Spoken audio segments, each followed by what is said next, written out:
regarding the the amendment, and I wanted to show that show for you people. And then I wasn't trying to not give the credit to YouTube or whoever made it possible to use it to present the documentary.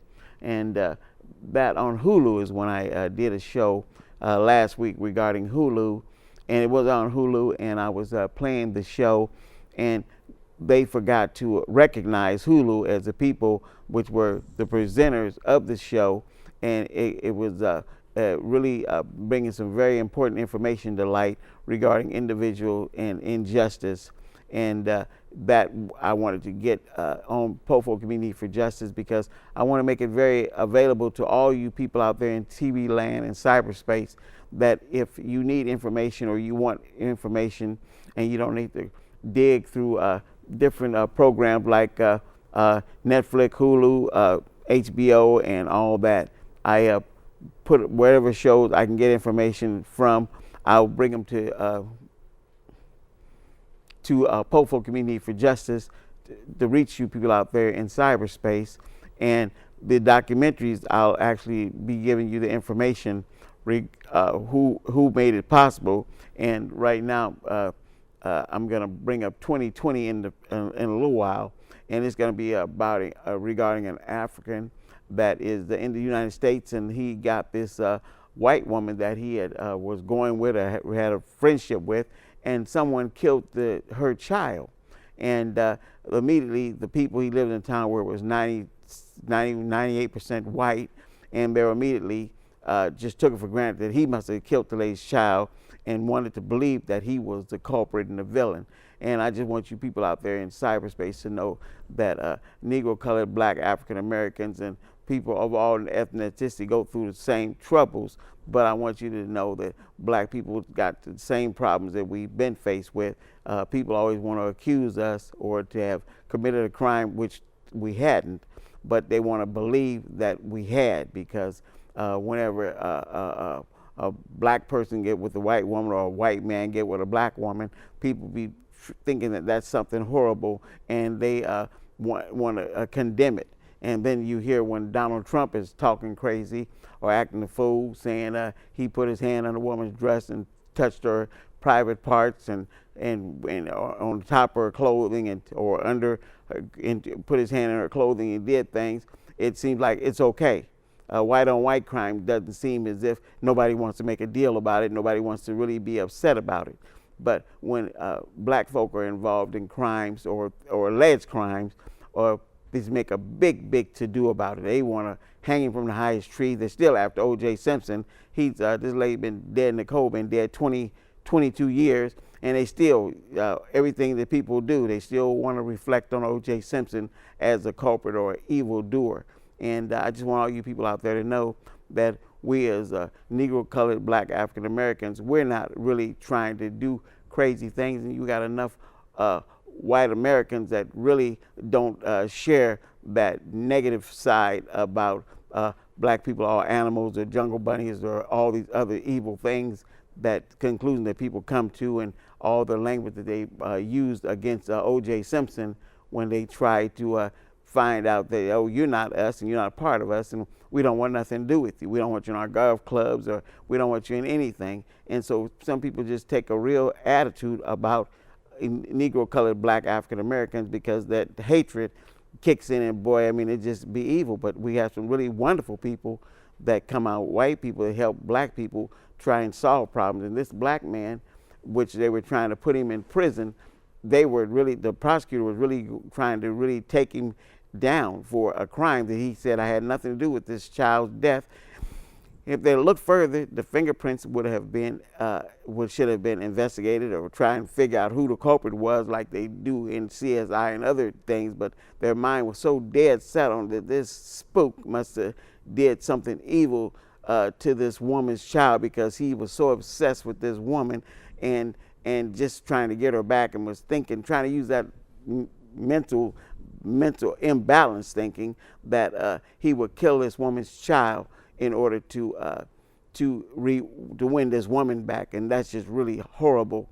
and he was proven innocent. And I just want to play this for you because I want you to see how people just get all excited and riled up about, boy, we just need to just bring this cat to justice. And we don't have no concrete evidence, but because he was leaving from where he people play soccer practice at and all the other good stuff, they were just trying to tie these ends together and was really trying to put him in prison and destroy his life. He had a 15-year-old daughter and some twin children, but they not paying attention to that because they thinking, well, boy, he's got caught up in this white thigh syndrome and this cat needs to be brought to justice.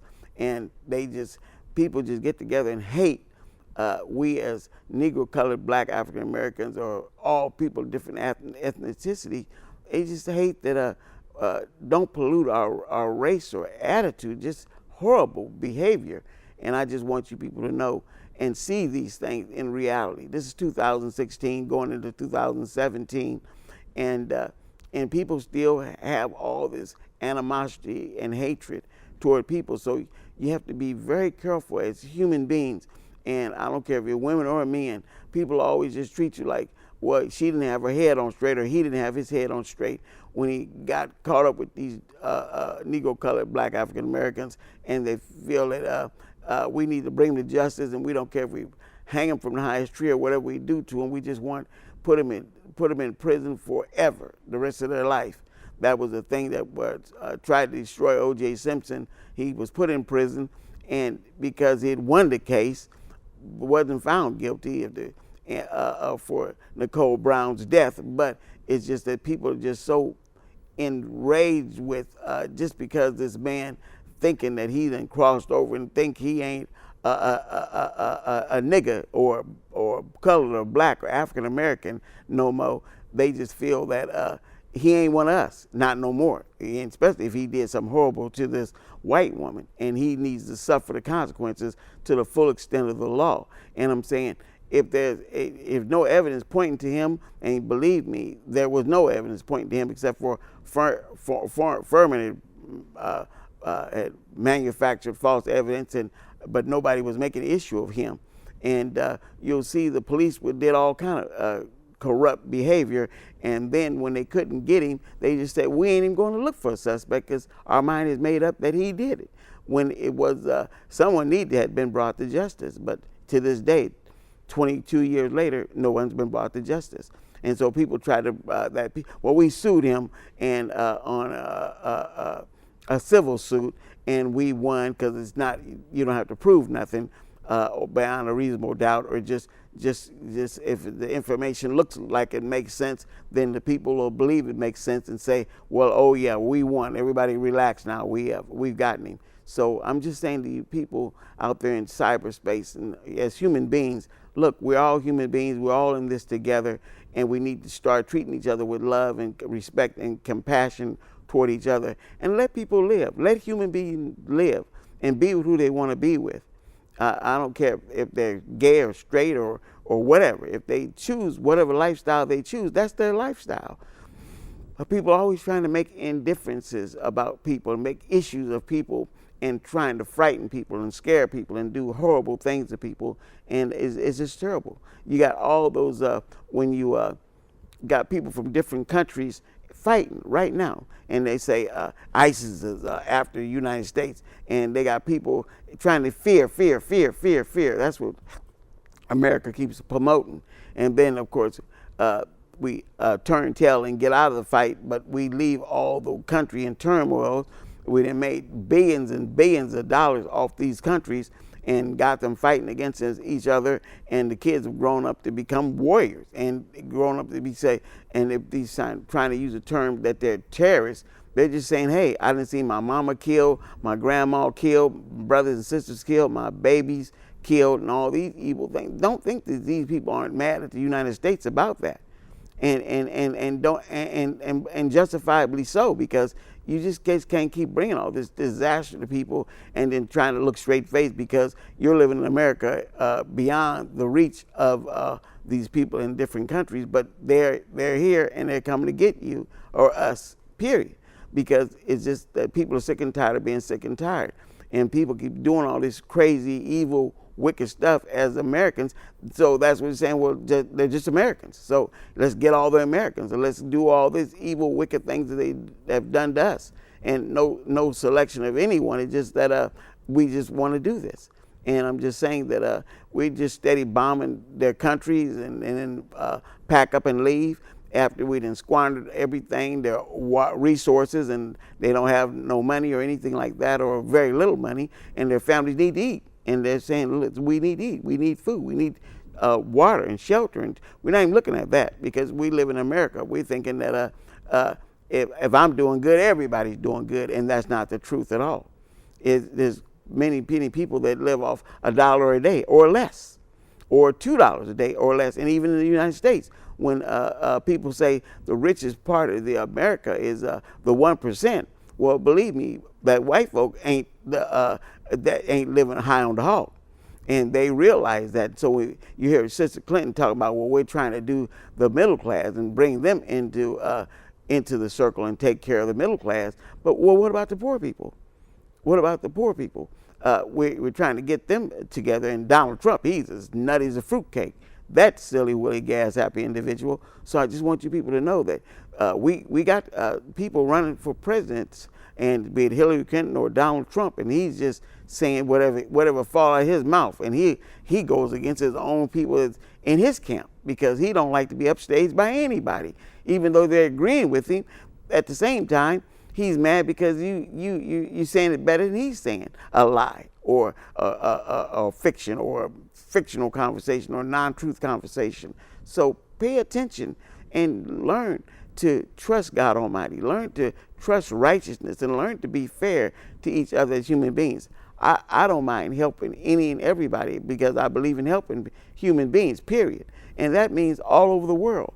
So when people are down and out and trying to get it together, don't be thinking because you are doing fine that everybody's doing fine. Or if they're just getting killed, don't think that death is not on its way into America, because people have come to this state or to the United States and they've done evil things because of they're just sick and tired of being sick and tired. So I'm just saying these things to you people because it's very important. And the reason why I show these movies like 2020 and whatever movies I can show, because when I invite people on the Poor Folk Community for Justice to speak their heart, they act like they don't have nothing to say, except for they want to pull me aside and puke their guts and then expect for me to repeat what they said. And maybe they're fabricating stuff and want me to repeat that. I won't do it. I'm not into that kind of conversation. But if they're speaking from their heart, you're welcome to come out, park you behind one of these chairs and say what you need to say. Speak what you need to speak. But be truthful, be honest. Trust God Almighty to help you loosen your tongue and say what you need to say. And be real about it. You know, men or women, I don't care. Children or teenagers, I don't care. But speak your heart and tell the truth. And become a producer or become someone that check out all these cameras from Portland Community Media. They have all the equipment here for any and everybody if they want to take the classes. And you can learn a lot of things and do some wonderful things. But play to win. And maybe you can boost your career. Or maybe in the future when PCM is phasing out certain equipment, maybe you can be fortunate enough to be able to buy it at a price that's worthy of yourself. And maybe you can start doing some stuff and can afford to get some real great equipment and some good equipment and some great training from PCM teachers, because they got a lot of people here that are more than willing to help you, guide you, and instruct you on how to be a professional and how to do this wonderful work. And then maybe you could start your own company or your own business. Don't sit around thinking it's going to get greater later, or man, I woulda, coulda, shoulda, or I wish I woulda, or something of that nature. Life goes on with or without you, so try and do something worthy of you. And when I speak as an African American or a Negro African American, colored, I just want to let you people know that look, we got the short end of the stick when it comes to education. I had to go ahead, but I went on and made my family and been married about 5 times, as I tell you people. And maybe a lot of you people been married once or twice or 3 times. It doesn't make any difference. If it works, fine. If it doesn't work, then that's fine too. Life goes on, but just don't try to shame people into submission or trying to be with you. So I'm just saying, look, stay strong, stay blessed, and try and get a blessed relationship. And if your first relationship don't work, then get a second relationship or someone else to be with, instead of just trying to make something work that's not working. You should have the good common blessed sense to shut it down. And some people think, well, if you marry, you're married forever. People don't do that. It's good to be married forever, and if it's good to get a good a husband or a good wife and be married forever, or a mate or whoever you be with, because I don't care if you're homosexual or straight or gay or whatever. I'm just saying, don't be out trying to destroy people's life for the sake of thinking that you can. And I see movies that talk about catfish. They had one guy that was talking to 400 women, talking to him like he really was interested in trying to be with them. But it was all just, that's the word that they use on television, it's catfishing them. They just buying into it. They were sending all kind of personal pictures of themselves to this individual, and had all kind of sensuous behaviors that they were performing on the internet, or at least taking pictures of themselves and sending to this individual. And then when he got caught up in the catfish, he found out it was over 400 women he had sucker punched into believing that I'm just a person trying to be with a one-woman man, and I'm trying to do what's right, and send him the wrong photo of someone else. So people do all kind of horrible, evil things. And of course they shut him down on the internet, but it was just very interesting that he was caught up with. And they could have charged him because of all the things. There's some kind of way to bring somebody to justice based on their behavior, especially if he then tricked you into doing way out things that you've taken pictures of yourself, very intimate pictures, and he got you believing that he's an individual that you've been taking, sending intimate pictures of yourself and graphic pictures of yourself, and he's not even the individual. He's some clown just sitting back in the cut enjoying himself. And then he tried to act like he had erased all those pictures, but they were able to, the people that catfished him, look into his phone and see that they had different files of the 400 women and other things. So people do evil, evil things, and I just want you people to know that. So stay strong, stay blessed, and prayerfully when we put this 2020 up for you people out there in cyberspace, it'll just let you know that some people get ahead of themselves, and they always want to use, especially black folk, as thinking, well, he probably killed your child, and and then the police was acting like they were trying to interview him, talk to him, that could you come down to the station and we could talk and maybe help out with the investigation, when the reality was, we got you here, and now we're gonna you got to strip you naked, and because he was getting ready to leave, and they were thought that they were gonna try and get him to smoke cigarettes or whatever, and do some D.E.A. and whatever they were trying to do, that fell through the floor. So all through the whole incident was just trying to destroy this man's life, and he was a soccer player and all these other things. He went to college and come to this country doing great, and got with this white woman, and she liked him and he liked her, but try to make like, yeah, we really believed he killed your child, that kind of attitude, and was pursuing this case with vigor and with strong intent, when he was just two people, adults, had been in love with each other. These grew apart because she just felt maybe he was the kind of disciplinarian he was, that the child, the woman just didn't agree with it, and so they separated. Oh, we can play it? Okay. Thank you, Sister Ellie. Okay. So we're getting ready to play this movie right now for you people out here in cyberspace. And so I'm getting ready to pull it up right now.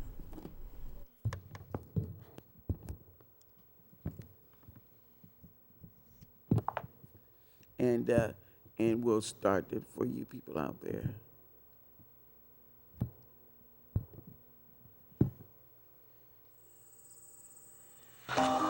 Tonight on 2020, the breaking verdict in a murder trial just 2 days ago.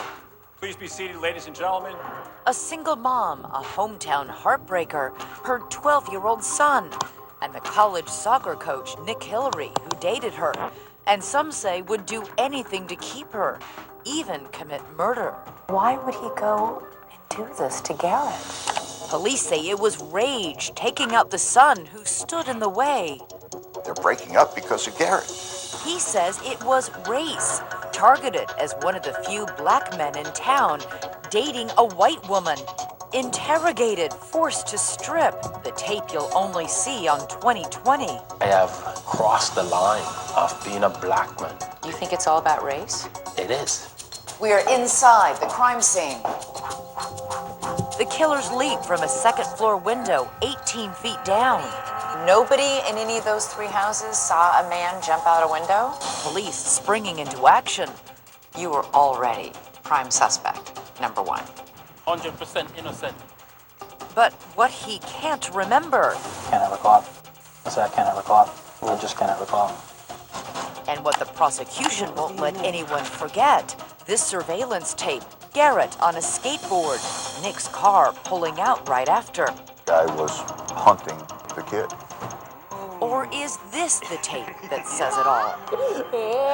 He's not the type of person that would kill a child. And he did it so arrogantly and stupidly that he can now finally be brought to justice. Tonight, a man and maybe a town on trial.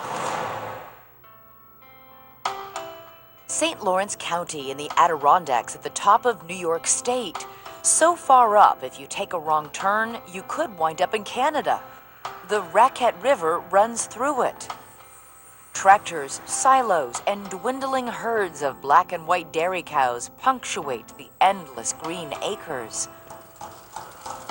Amish buggies clip-clop through the small town of Potsdam. 4 local colleges bring a pinch of diversity to this predominantly white area. This is the North Country. But on a rainy October afternoon in 2011, the rural routine is about to be rocked by a terrible crime. About the unexplained death of 12-year-old Garrett Phillips. It is 4:53 in the afternoon. Surveillance cameras capture fleeting images of 12-year-old Garrett Phillips gliding along on his 2-wheeled ripstick skateboard, heading home after school. Garrett is a popular 6th grader, adventurous and outdoorsy, with a ready smile and a streak of mischief. He and younger brother Aaron are being raised by their mother, Tandy Cyrus. Tell me about his personality. It just seemed like he was 100 miles an hour all the time. Soccer, lacrosse, basketball, hockey, football. Wow, an all-around athlete. Yes. And was he good at all those sports? Yes. And this isn't just a proud mom talking? No. With the kind of good looks that stand out in a small town, Tandy can be a heartbreaker, a button-down bank manager by day. By night, she's fending off admirers while tending bar, which is where she meets soccer coach Nick Hillary. What attracted you to her? She showed a lot of interest in what I was doing, and she was an athlete herself. Was she also beautiful? She was very good looking. Nick Hillary immigrated at 16. You can still hear the Jamaica in his voice, but he embraces his adopted country. He served 3 years in the Army, and then he went to St. Lawrence College, where he led the soccer team to the national championship. He then had a career helping kids, first as a math teacher in Florida, then returning to the Potsdam area, becoming head coach at Clarkson University. So at this point in time, where we are in the season, I'm pretty pleased and really looking forward to what lies ahead.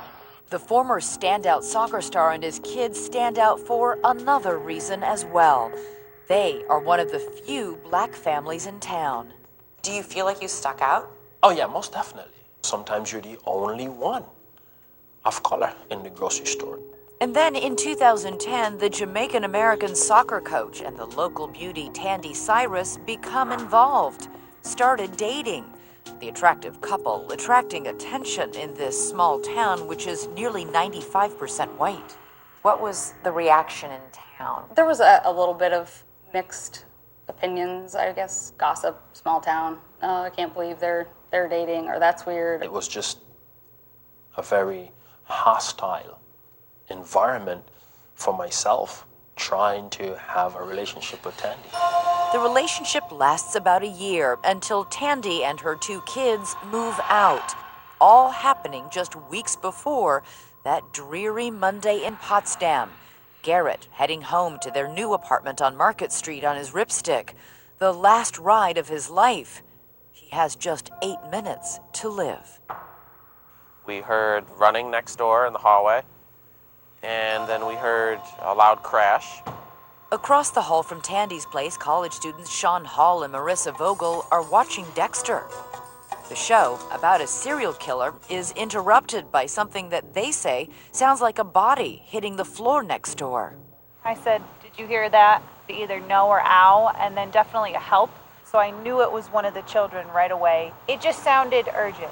Marissa knocks, listens, and hears on the other side of the door a distinct sound. It was completely quiet until I heard a click of a lock. That's all, just click. It was instant goosebumps. There is somebody on the other side of this door who does not want me being here right now. Potsdam Police. My name is Marissa Vogel. I thought I heard screaming like no and help a couple of times. Minutes later, an officer arrives and he sees Garrett's backpack, Garrett's ripstick, and then Garrett himself lying on the floor of his mother's bedroom. They rush him to the hospital and send for his mother, Tandy. You're thinking dislocated shoulder or sprained ankle. Exactly. And then he's telling me that my son is in full cardiac arrest. How did he look to you? At one point in time, they had to use the D.E.A machine. I can't even imagine what that was like for you. I felt like I was watching it happen to somebody else. Did they let you touch him, hold him? I stayed in there. I don't even know how long I was in there. I told him I loved him. Heartbreak turns to horror when an autopsy finds rug burns on Garrett's legs and suspicious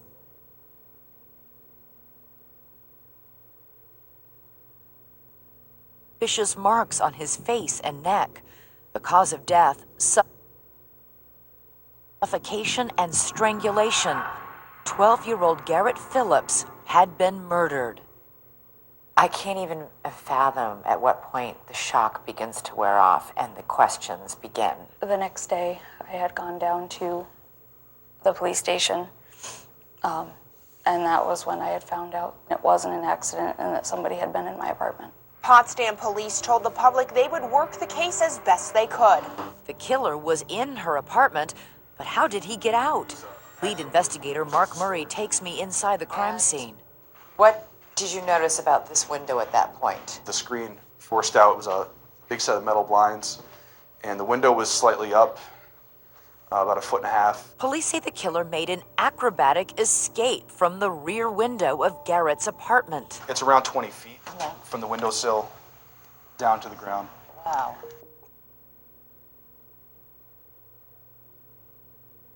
A picture of the killer begins to emerge, athletic,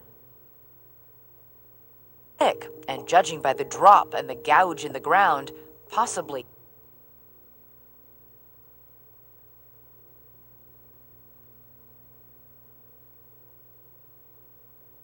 injured. Did anybody see anybody come in this apartment? We did.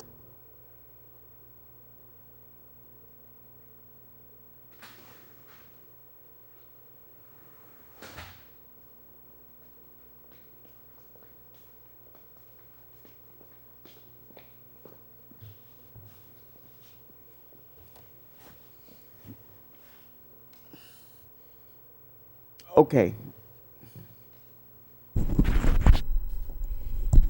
Okay, it's frozen, giving us a bad connection. This was a very important picture that I love to show all you people out there in cyberspace, because this gentleman, they were trying to bring him to justice about this young man being the murderer of this young 12-year-old child.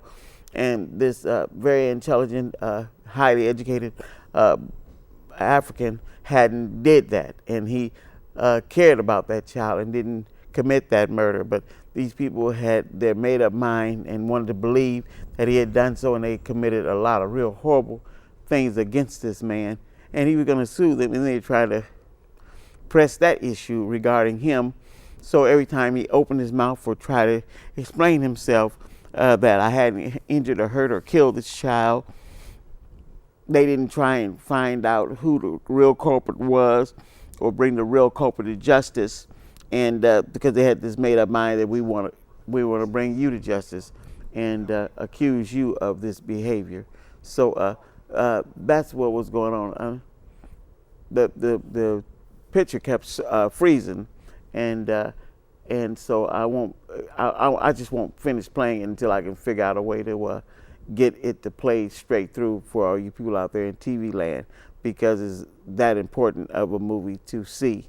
And so that's what I'm trying to do, explain to you a little bit about what's going on, but I was gonna put it back on for you people out there to be sketching and going back and forth. But maybe in the future, maybe if you have a Hulu, maybe you could look that movie up and then put that on and watch it and enjoy it and find out what's going on, to find out the truth or what happened to this individual. So that's what I was really interested in wanting to get done for you people out there in cyberspace.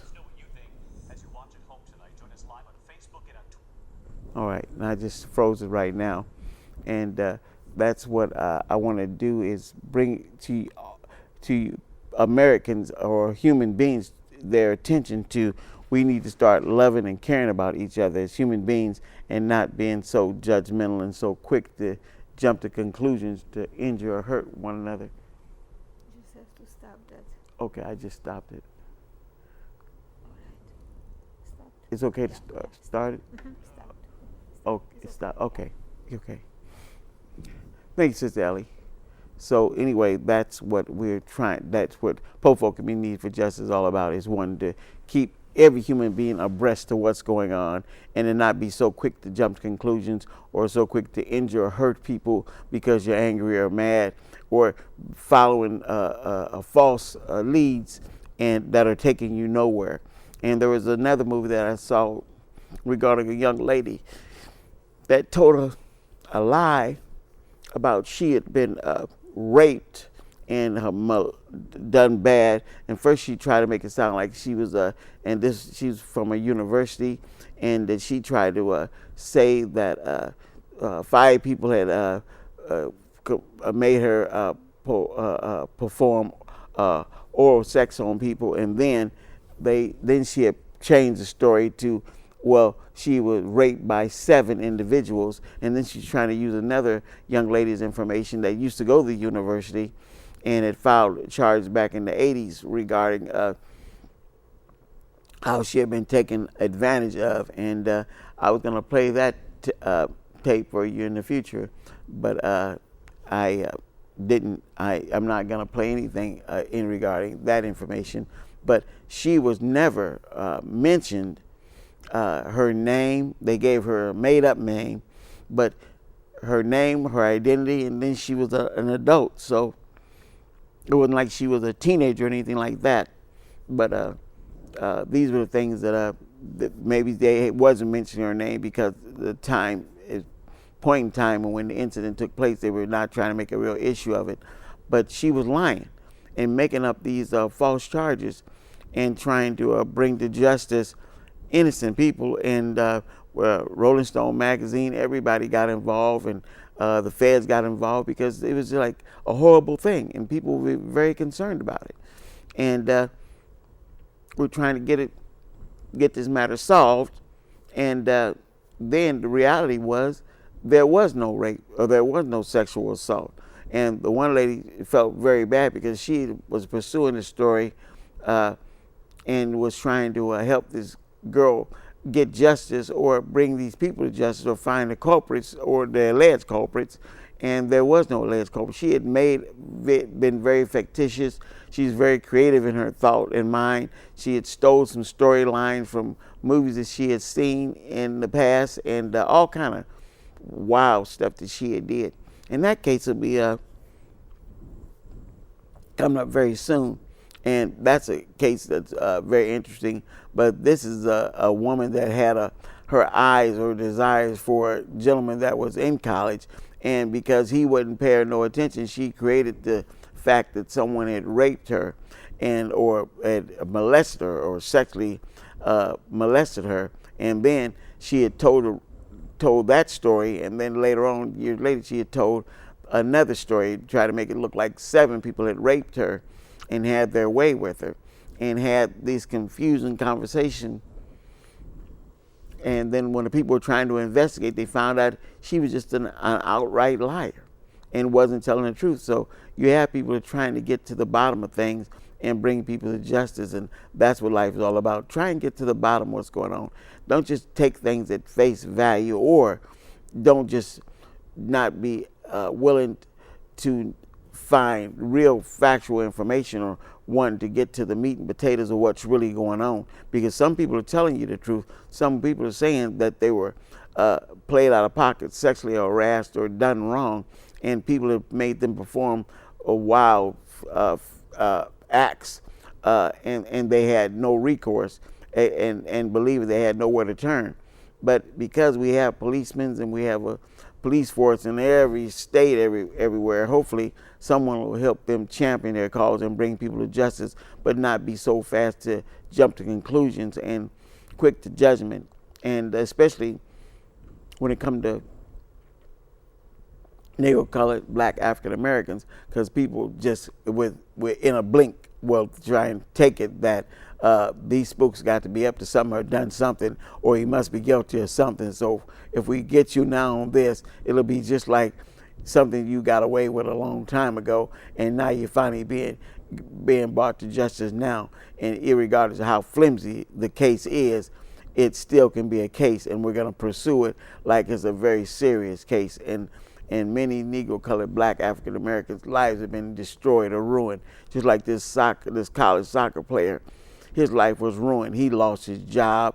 It's not like the police when they are accused of something or killing someone, or they trying to call it justifiable homicide or whatever they're trying to do. They'll be on paid leave. But normally when Negro, colored, black, African Americans do something, man, your job is gone. We don't want you in the building. We don't want you on the premises. We don't within arm's length or nothing. And that's what happens. So I'll be trying to bring you information to show that how evil human beings can be toward other human beings. And I'm just saying we need to just get more in line with the truth and start trying to hear what people are saying and start trying to get to the meat and potatoes of what's really going on. So you can sit around here and just accuse any and everybody of doing evil things, but believe that we as Americans have done the most evilest, wickedest stuff we can do in this country to people. And the reason why I say we, because me being an American is like it's on everybody. The behavior of one done something evil or wicked is like everybody's getting that mud slung in their face. And me being an American, people just look like I just care less about Americans. And that's what's so horrible about it. So don't be so quick to judging and then and just get blanket hatred going, because individuals did things and they need to be brought to justice. And that's what I'm saying. If they did a lot of stuff, then let that be the justice that needs to be addressed regarding that issue. But we do evil things, go to other countries and do evil things, steal their resources and take everything, leave them sitting on their behind without a pot to piss in or window throw it out of, and then we try to act like we're the good guy. We're the people that came to save you from your dilemma. And they say we were living just fine without your involvement. And then, well, we'll pave you a couple of streets, and which is basically for themselves as Americans, and build some other fine things. So it's just so evil about the things that we do. All you people that are in prison, I want to use this as an example, that you're in prison, and then when you get out of prison, you get about $40 or whatever, the little amount of money that maybe you've earned. But if you hadn't earned no money, then you'll get a little stipend of money to try and get on to do whatever you're going to do. Maybe buy you a Coke and a smile, or a sandwich or something like that. And when I use the Coke, I'm talking about a drink Coke, not no cocaine or anything like that. But I'm just saying that trust God Almighty and try and be rooted in understanding that I'm finally out of jail or out of prison, and I'm going to do good with my life. And pray that you'll surround yourself with people, or with people that are willing and truly desiring to help get you back, gravitated back into society and doing great things. But you'll need a job, you'll need to make money. And most of the time when people are saying, well, we don't hire felons and we don't bring people into our industry to do certain things, but the government has gotten so much money, billions of dollars, that they could have any kind of shops set up that when you get out of prison, you could go into these industries of where there's money to be made, and could be gravitated into these industries to where the money is at, and not be just kicked to the curb like he or she doesn't need or need to be working where people are trying to be careful and trying to find out who they're associated with, or who's their associates. So I'm just saying that if you get out of prison, you should be able to hopefully get a job right away. And I'm just saying there should be great jobs, because you're in prison. People know that you're going to eventually be getting out of prison, because that's how it goes. But don't be trying to treat prison like a big revolving door, and not trying to help people do anything, or come and pick you up, or because they want you to come and take a P test, and that they'll request that you come in early in the morning, and for whatever the reason would be. And then if you don't show up because you say, I just started this new job and I don't want to lose my job, and maybe my parole or probation officer will be lenient with me.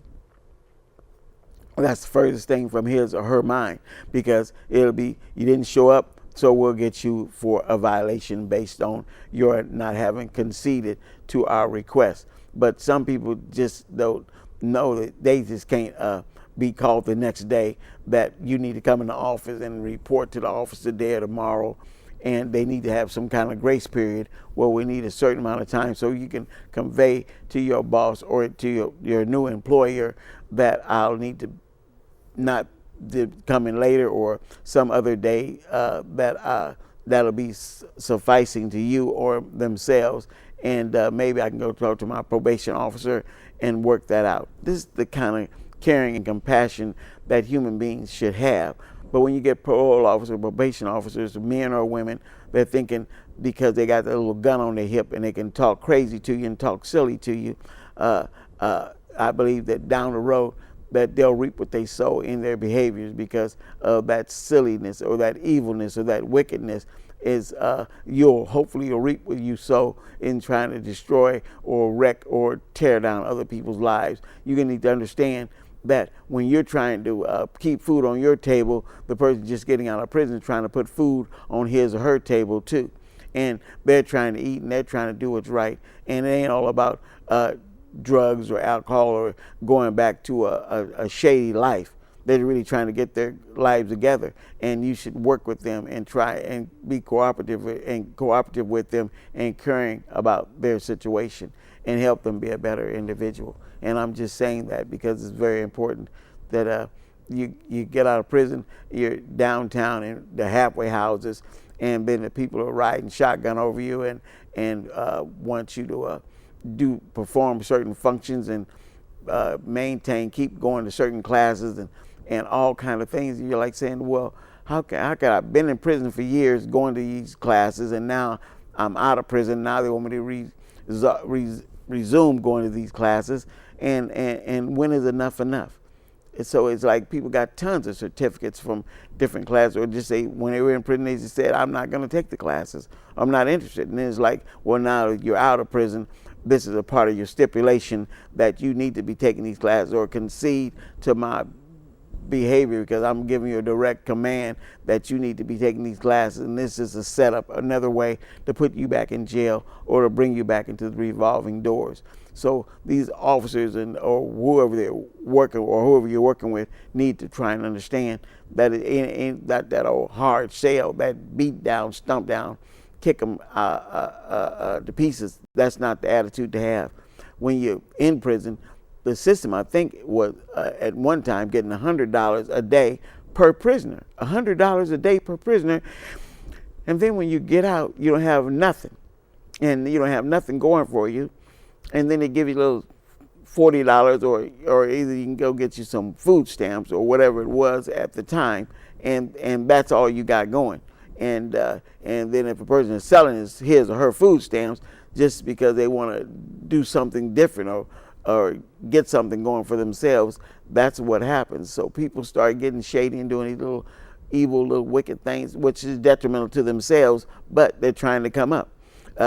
And they should come up. You used to get $100 a day for each prisoner, and that's why the bill gets into the billions or millions and billions of dollars, because people are lining their pockets with money and money to burn, because they're just opening these prison institutions and just coming up with all kind of justifications for generating revenue, and got people working for slave wages or for little or nothing. And then when you get out, you can't even get any part of the money that should be basically directed to them when you're in prison, or you should be taking classes in prison or classes that'll help you better yourself. And most people think, well, I can just get me a GED. So what is that? A GED is like general education. So what is that? So they have a lot of people that went in prison and went to school and are taking college classes and doing great, but they should have teachers inside the prison that's teaching college classes. They got a lot of you people that probably that have lost your job, but got into a position of employment to where you could if you're retired or whatever you're doing, that where you could help people do better. We got 10 minutes left? Okay, thank you, Brother Ron. Thank you. Yeah, so we got about 10 minutes left, so boy, this time went very quickly. But I'm just touching on all these different subjects because they're very important for me to touch on, because I'd been to prison before, and I just paid attention to what's going on with people, or people ignoring or disacknowledging them. And then when I had people trying to play me out of pocket, I would definitely put their feet to the legal fire and try and get them for whatever, because I'm trying to bring them to justice and let them know that you just can't be talking to me no any old kind of way or treat me no any old kind of way. And I'm not saying get in their face and talk back to them, because they're in a position of saying, well, we felt threatened or we felt justified in our behavior. So when these people do things to you, and if they're the law and they're doing evil things to you, then just relax, take in all the information, get your witnesses together, the ones that see and saw it being done against you, see something, say something, and hopefully maybe they'll be able to get someone to come and get an investigation going and on this lady or this guy, and hopefully that their career will hopefully be shipwrecked, because down the road you just can't be doing evil things to people and just think you can get away with it or continue that behavior. Because I saw a lot of good officers that gave the illusion of that they meant people well, and they were doing all kind of evil stuff, and they reaped what they sowed. So I'm just saying, time tells on everybody, and if people are doing evil things, they'll be brought to surface. That'll, just like cream or a turd, it'll rise to the top, and that reality will be there, right there for them to see and for you to see and for all to see. So I'm just saying, whoever you are in cyberspace, just be strong, pay attention, and quit being so doggone silly and ridiculous about trying to show your friends or pals you can take a butt whooping, or you can you'll flex your muscles and you don't mind beating someone down, because you'll reap what you sow too. I've seen a lot of people get beat down with baseball bats and all that other kind of stuff, because that's what they had coming, because the behavior that they were demonstrating brought that to them, to be beat down and tore from the floor up. So I'm just saying, be strong and try and get home to your family and your loved ones, and with your life and with your limbs intact, because when you get injured real bad, sometimes when you're doing time, the police looking like, well, it just makes it easier for me to control this individual if his arm is busted, and no time soon is he going to get medical attention. So whenever you get hurt or injured, maybe you will be just about your body and healed itself back up wrong or twisted or turned backwards or whatever. So I'm just saying to you, pay blessed attention and slow your roll and play to win, women and men. And I'm just saying, pay attention, because there's life after prison, life after jail, life after lockup, life after being put in a hole or being whatever is going on. So there's a real life waiting for you, for whatever little breath of life you may have in you. I just pray that you can be restored to society and maybe get something real great going for yourself. My prayers are with you and for you. And so stay strong, stay blessed, stay focused, and play to win, because God Almighty is good every day, 7 days a week, all day long, 24 hours a day. And I love God Almighty, and I want you to love God Almighty as well, because God Almighty loves you, and I love you too. And I want you to know that you're welcome to come on Po4 Community for Justice and speak your heart. And if you can't make it to Po4 Community for Justice, then get your mom or dad or friend or relative or girlfriend or boyfriend. It don't make me no difference. Get someone over here to speak your piece and say what you need to get said. And they'll hopefully get your information out there, and we'll get you on YouTube and try and preserve your information. And then if your information needs to get to court, you can maybe play that tape regarding you in court, or the issue raised in court. So if you got somebody that needs to testify on your behalf and you can't track them down because he or she don't want to come to court. Oh, I got 5 minutes? Okay, thank you, Brother Brian. Okay, if they don't want to go to court or don't want to be arrested, maybe they can come on my show and do a show and speak the truth about what's going on, and do an affidavit or whatever they're going to do. And hopefully your information will get received like that, because it'll be recorded. I do live shows, so it'll be recorded, and all the information will be intact. So my prayers are with you. Whatever it takes to get the end result in your favor, or in whoever needs it in their favor, we're praying to get those end results in your favor and to do what's right and just.